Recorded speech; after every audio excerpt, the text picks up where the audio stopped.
వేప సర్వరోగ నివారణి అనే నానుడి మనకు తెలియంది కాదు. వేపతో లెక్కలేనన్ని ఉపయోగాలు ఉన్నాయి.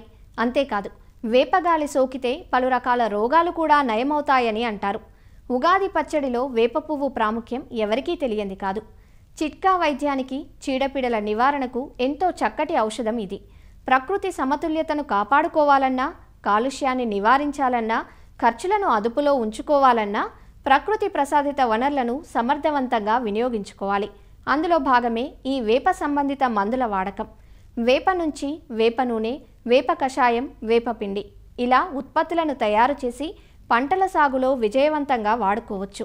నేలలో వేరు పురుగులున్నా, పంటపై పురుగు గ్రుడ్లు, మొదటి దశ పురుగులున్నా శాస్త్రవేత్తలు మొదలు శాస్త్రం తెలిసిన వారందరూ చెబుతున్నదొకటే, వేప మందులు వాడమని.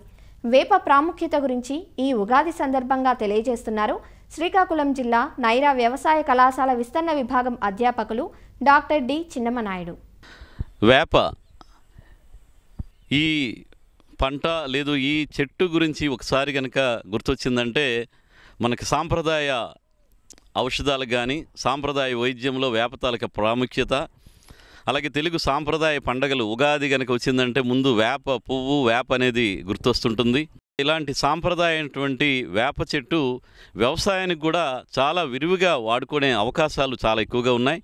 వేప చెక్క ఏదైతే ఉందో దాన్ని మనం ఎరువు రూపంలో కానీ అన్ని రకాల పంటల్లో కూడా మనం వాడుకోవడం అనేది జరుగుతుంది.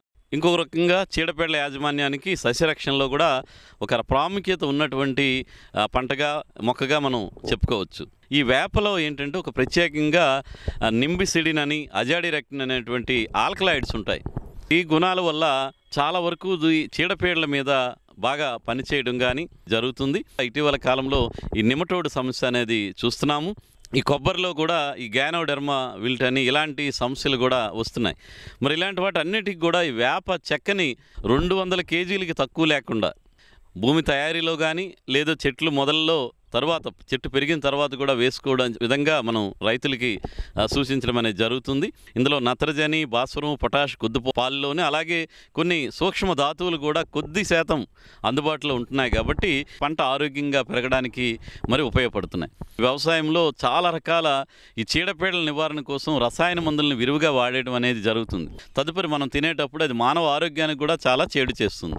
మనం ముందుగానే ఈ వేప సంబంధిత మందులు వాడడం అనేది చాలా ముఖ్యమైన అంశంగా ఇప్పుడు పరిగణిస్తున్నారు. వేప కషాయాన్ని కూడా తయారు చేసుకొని వాడేటువంటి అవకాశం ఉంటుంది.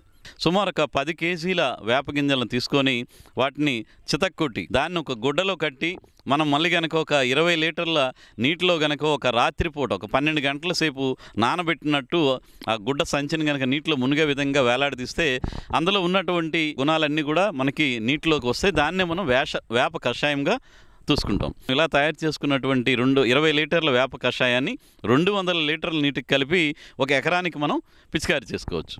అదొక పద్ధతి. లేదు వేప కషాయం తయారు చేయడం కష్టంగా ఉంటే ఇప్పుడు మార్కెట్లో వేప సంబంధిత ఈ నూనెలు కూడా దొరుకుతున్నాయి. దాన్ని వేప నూనె అని పిలుస్తుంటారు. అది మనకేంటంటే 1000 ppm, 1500 ppm, 3000 ppm, ఇప్పుడైతే కనుక 10,000 ppmలు. అంటే అందులో ఉన్నట్టు అజాడిరెక్టిన్ తాలూకా పర్సంటేజ్ని బట్టి ఈ ఫార్ములేషన్స్ అన్నీ మారుతూ ఉంటాయి. ఈ వాసనకి ఏంటంటే ఏవైతే ఈ పురుగుల తాలూకా దశలు ఉన్నాయో, పెద్ద పురుగులు, తల్లి పురుగులు ఉన్నాయో, అవి ఈ వేప నూనె పిచికారి చేసిన పంట మీద వాలి తినడానికి ఇబ్బంది పడతాయి. అదేవిధంగా రిపెల్లెంట్ యాక్షన్, వేప నూనె వాసన వస్తుంది కాబట్టి ఈ పురుగుల తాలూకా తల్లి పురుగులు ఏవైతే ఉంటాయో ఆహారాని కోసం మన వేప నూనె కొట్టిన పొలానికి రాకుండా ఉంటాయి. వేప నూనె ఎప్పుడైతే కొడతామో అది ఓవిసైడల్, అంటే ఆ గుడ్డుని కూడా చంపేసేటువంటి గుణం కలిగి ఉంది. అదేవిధంగా గొంగల పురుగుల మీద కనుక పిచికారి చేస్తే గొంగల పురుగులు తర్వాత పెరుగుదల ఉండదు. అదేవిధంగా ప్రకృతి వ్యవసాయ పద్ధతుల్లో కూడా నియమాస్త్రం అని తయారు చేస్తున్నారు. అంటే వేప సంబంధిత మందుల్ని నియమాస్త్రంగా చేసి ఇది రసం పీల్చే పురుగులు లేదా ఈ గొంగల పురుగులను కూడా సమర్థవంతంగా నివారించడానికి మనం ఈ వేప ఉత్పత్తుల్ని వాడటమని జరుగుతుంది. అదేవిధంగా ఇటీవల కాలంలో మీరు చూస్తే ఈ నీమ్ కోటెడ్ యూరియా కూడా వస్తుంది. దానివల్ల ఏంటంటే మనకి నత్రజని ఎరువు అనేది స్లోగా, అంటే నెమ్మదిగా రిలీజ్ అవుతూ మొక్కకి అందుబాటులోకి వస్తుంది. దీనివల్ల ఎరువుల తాలూకు వినియోగ సామర్థ్యం పెరుగుతుంది. అదేవిధంగా మనం ఈ వేప ఆకుల్ని కూడా చాలా వరకు ఈ స్టోరేజ్లో మనం ఈ ఆహార ధాన్యాల నిల్వలో కానీ లేదంటే విత్తన నిల్వలో గొడవంలో కానీ మనం నిల్వ చేసుకునేటప్పుడు ఇది ఒక సాంప్రదాయ పద్ధతిగా వస్తుంది. పురాతన కాలం నుంచి కూడా ఏదైనా ఆహార ధాన్యాలు నిల్వ చేసేటప్పుడు ఈ వేప ఆకులు, ఎండిన వేప ఆకులు ఈ గోని సంచుల లోపల పొరలుగా వేసి మనం నిల్వ చేసుకోవడం జరుగుతుంటుంది.